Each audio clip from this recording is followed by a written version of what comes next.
Doctor Bhama Agarwal, Rajiv Gandhi महिला महाविद्यालय भिवानी की ओर से आपका स्वागत करती हूँ, अभिनंदन करती हूँ।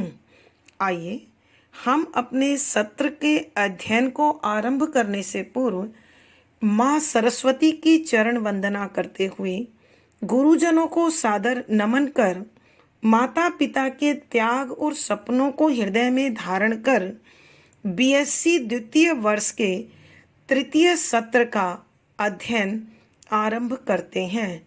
हमारी पाठ्य पुस्तक है 8 अर्वाचीन कवि। आइए बच्चों, आज हम अपनी कविता निज भाषा उन्नति का शुभ आरंभ करते हैं।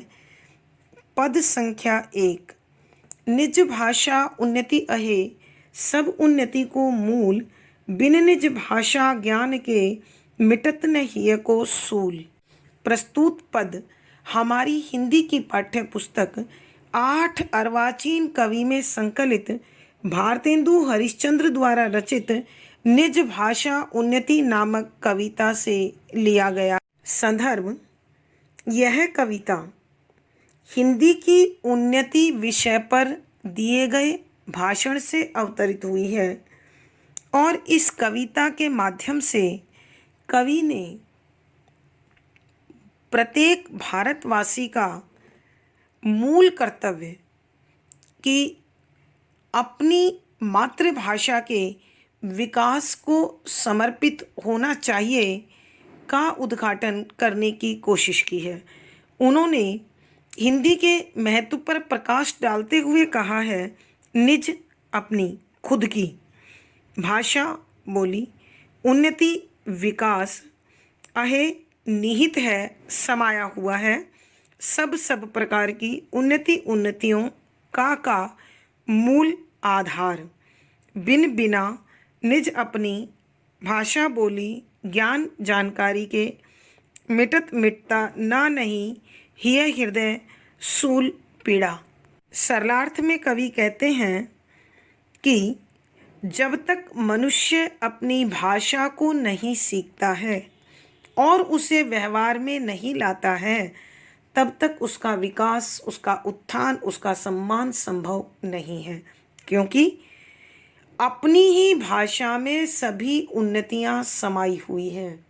कारण हम अपनी भाषा के नन्हे से नन्हे अर्थ को भी बड़ी अच्छी प्रकार से समझते हैं और समझा सकते हैं।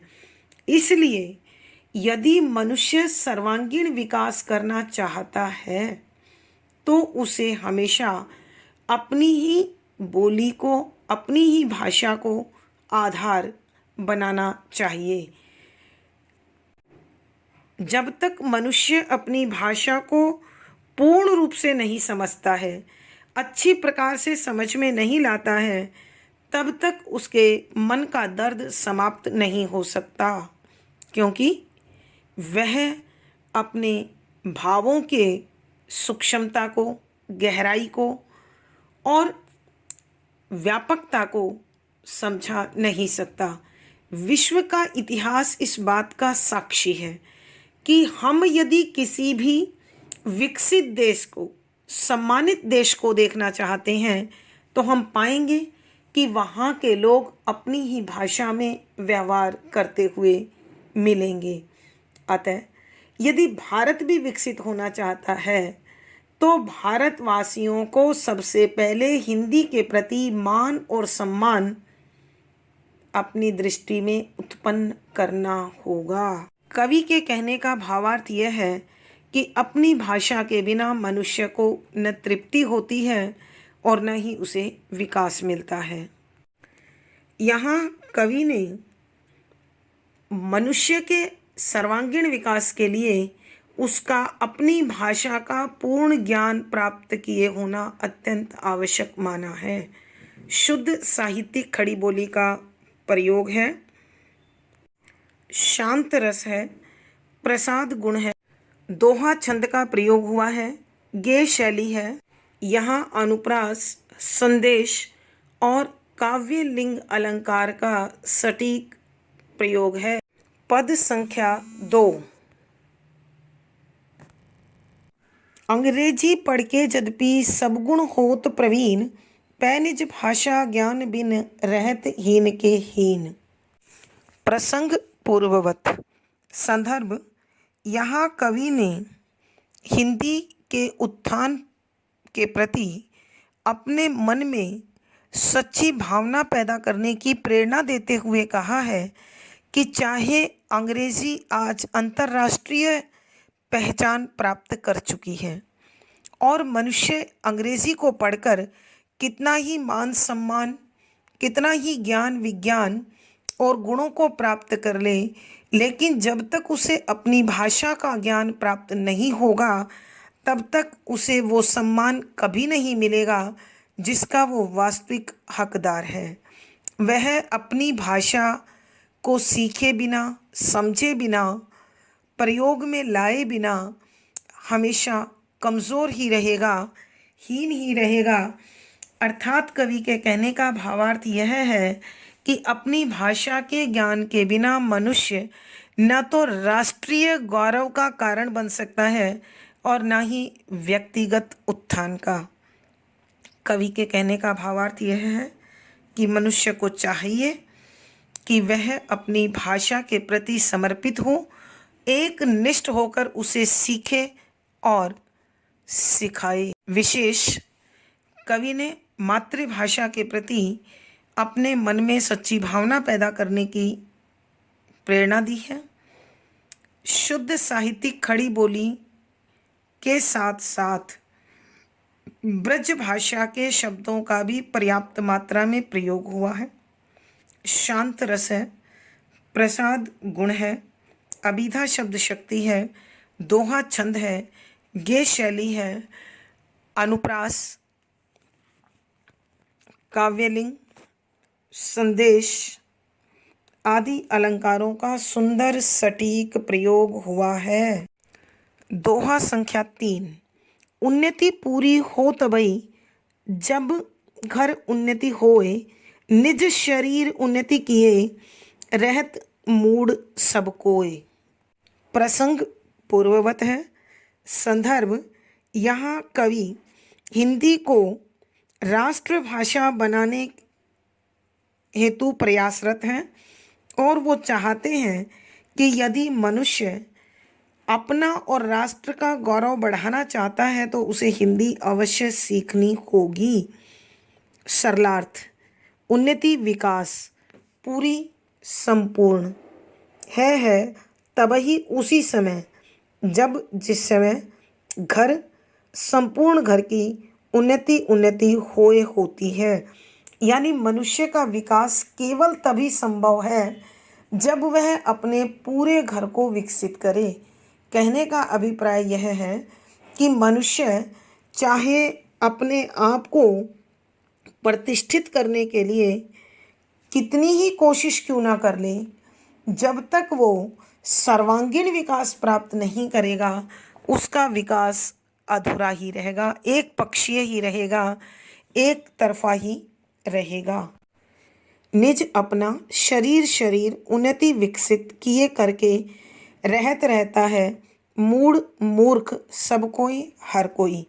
कि यदि कोई शारीरिक रूप से अपने आप को कितना ही बलवान क्यों ना बना ले, लेकिन यदि उसकी भाषा, उसकी बोली विकसित नहीं होती है, उसे अच्छा बोलना, अच्छा समझना और अपनी भाषा के प्रति अनुराग भाव का ध्यान नहीं रहता है तो वह हमेशा मूर्ख ही कहलाता है।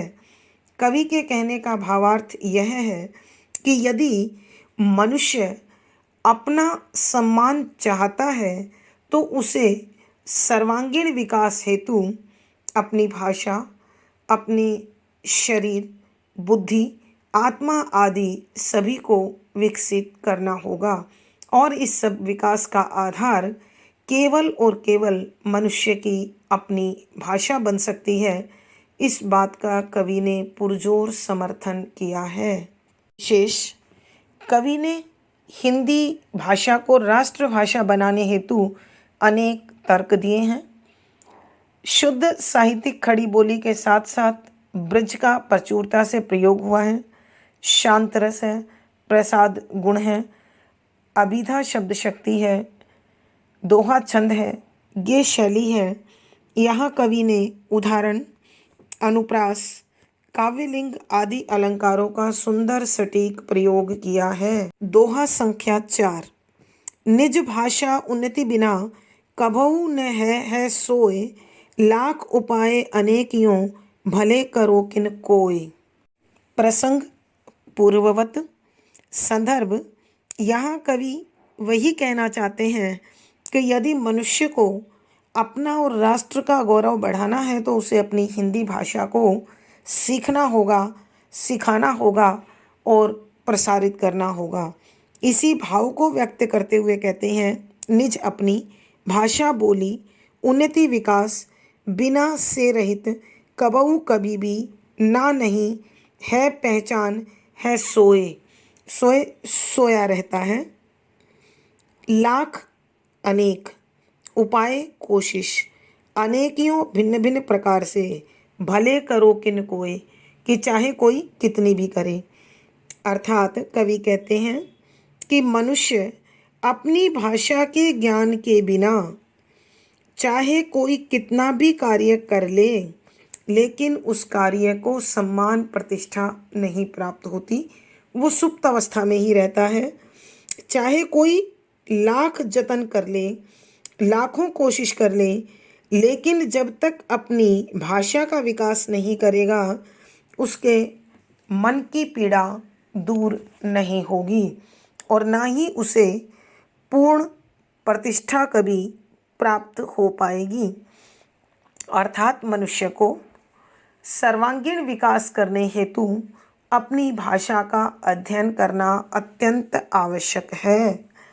कवि के कहने का अभिप्राय यह है, एक सच्चा मनुष्य अपनी भाषा के विकास को समर्पित होता है।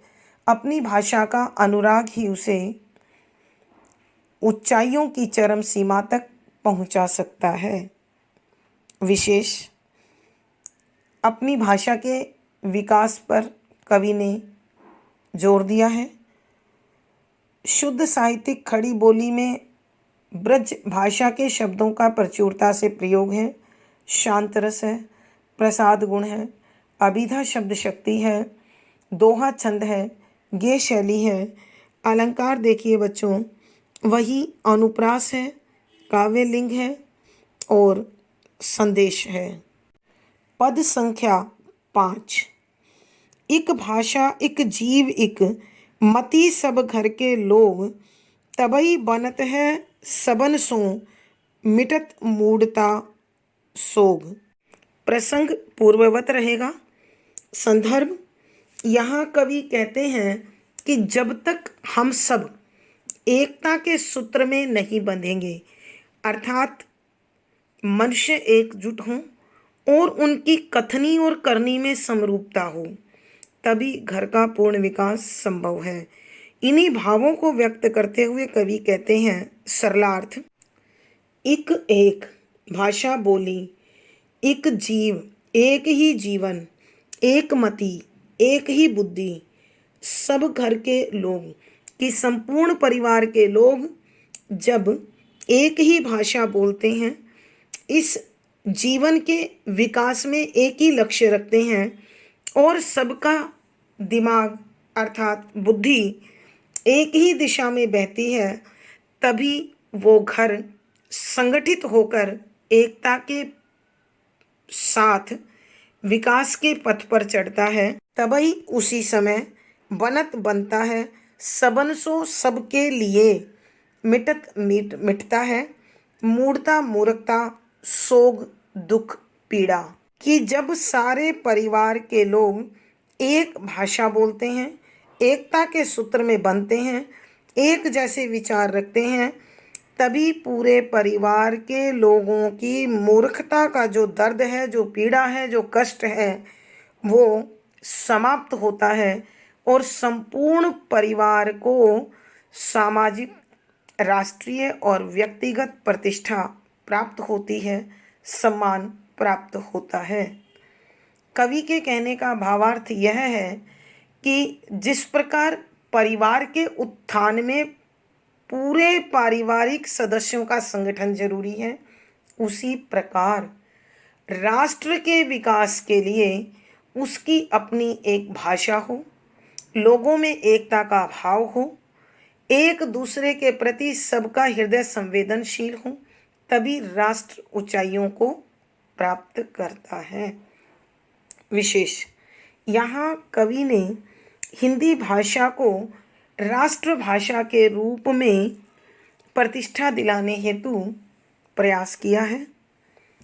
शुद्ध साहित्यिक खड़ी बोली के साथ ब्रज भाषा के शब्दों का प्रचुरता से प्रयोग हुआ है। शांत रस है, प्रसाद गुण है, अभिधा शब्द शक्ति है, दोहा छंद है, गेय शैली है। अलंकार देखें बच्चों, यहाँ अनुप्रास, संदेश, उदाहरण आदि अलंकारों का सुंदर सटीक प्रयोग किया है। दोहा संख्या 6। और एक अति लाभ यह तामे प्रगट लखात, निज भाषा में कीजिए जो विधा की बात। प्रसंग पूर्ववत है। संदर्भ के अंतर्गत कवि प्रेरणा देते हुए कहते हैं कि सरलार्थ और एक अति लाभ यह है, और दूसरा एक एक अति अत्यंत बड़ा लाभ, लाभ फायदा यह है, तामे उसमें अर्थात अपनी भाषा के ज्ञान और अपनी भाषा में समाये होने से, प्रगट स्पष्ट लखात दिखाई देता है, निज भाषा अपनी भाषा में कीजिए करिए जो विधा की बात, जिस भी विधा की बात करनी हो। सरलार्थ कि कवि कहते हैं कि अपनी भाषा को अपनाने से, अपनी भाषा का विकास करने से और अपनी भाषा में व्यवहार करने से मुझे एक स्पष्ट लाभ यह दिखाई देता है कि उससे मनुष्य में असीम अत्यधिक मात्रा में स्वाभिमान और सम्मान, आत्मविश्वास पैदा हो जाता है।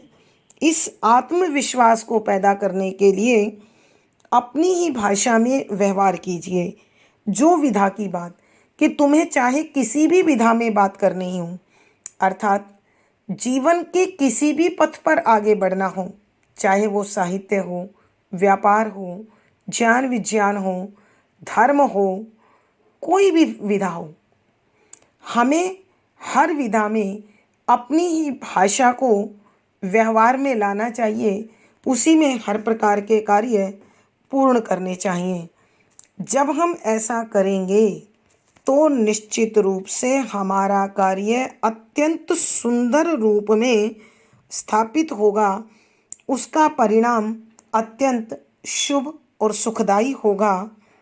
कवि के कहने का भावार्थ यह है कि मनुष्य इस संसार में रहते हुए हमेशा अपने और अपनों के विषय में पहले सोचें, दूसरों के बारे में बाद में। विशेष यहाँ कवि ने हिंदी भाषा के विकास के हेतु हमें प्रेरणा दी है। शुद्ध साहित्यिक खड़ी बोली में ब्रज भाषा का प्रचुरता से प्रयोग हुआ है। शांत रस और प्रसाद गुण है, अभिधा शब्द शक्ति है, दोहा छंद का प्रयोग है, गेय शैली है, अनुप्रास, संदेश आदि अलंकारों का सुंदर सटीक प्रयोग हुआ है। दोहा संख्या 7। तेहि सुनि पावे लाभ सब, बात सुने जो कोय, यह गुण भाषा और मैं कबहु नहीं होए। प्रसंग पूर्ववत। संदर्भ के अंतर्गत कवि कहते हैं, मनुष्य को जो आनंद अपनी भाषा के व्यवहार में आता है वो किसी अन्य भाषा में नहीं आ सकता, चाहे वो उस भाषा का कितना ही बड़ा ज्ञाता क्यों ना हो और चाहे उस भाषा से जुड़े अनेक लोग उसके सम्मुख बैठे हों। ते ही अपनी भाषा को सुनी सुनकर पावई प्राप्त करते हैं। लाभ आनंद सब सब लोग, बात सुने जो कोई, बात बात को सुने ही सुनता है जो जो भी कोई कोई भी। यह इस प्रकार का गुण गुण भाषा बोली और दूसरी मह अंदर कबहू कभी भी नहीं नहीं होए होता है। सरलार्थ के अंतर्गत देखिए, कवि कहते हैं कि जो आनंद, जो खुशी, जो समझ मनुष्य को अपनी भाषा में आती है, चाहे वो किसी भी प्रकार की बात कोई भी क्यों न कह रहा हो, वैसा आनंद या वैसा सुख और शांति की प्राप्ति दूसरी भाषा में कभी भी नहीं हो सकती। बच्चों, ये एक सार्वभौमिक सत्य है कि जब तक हम अपनों के बीच बैठकर अपनी भाषा में बात नहीं करते हैं, तब तक मनुष्य के जीवन की औपचारिकता खत्म नहीं होती और इस औपचारिकता में मनुष्य कभी भी सच्चा आनंद प्राप्त नहीं कर सकता। भावार्थ, कहने का भाव यह है कि सच्चा सुख और सच्चा आनंद प्राप्त करने के लिए हमेशा अपनी भाषा का विकास और अपनी भाषा में व्यवहार करना मनुष्य को अपनाना होगा, तभी उसे परम संतोष प्राप्त होगा। विशेष यहाँ हिंदी भाषा के विकास हेतु कवि ने प्रेरणा दी है। शुद्ध साहित्यिक खड़ी बोली के साथ साथ ब्रज भाषा का प्रयोग है, शांत रस है, प्रसाद गुण है, अभिधा शब्द शक्ति है, दोहा छंद है, गे शैली है, अनुप्रास, संदेश और काव्यलिंग अलंकार का सुंदर सटीक प्रयोग हुआ है। धन्यवाद बच्चों। हमारी आज की कक्षा में बस इतना ही। अगली वीडियो में फिर मुलाकात होगी। बच्चों, इन्हें ध्यानपूर्वक सुने और अपने साथियों के साथ शेयर करें, लाइक करें और चैनल को सब्सक्राइब कर आगे बढ़ाएं। धन्यवाद बच्चों। आपका दिन मंगलमय हो, जीवन सफल हो।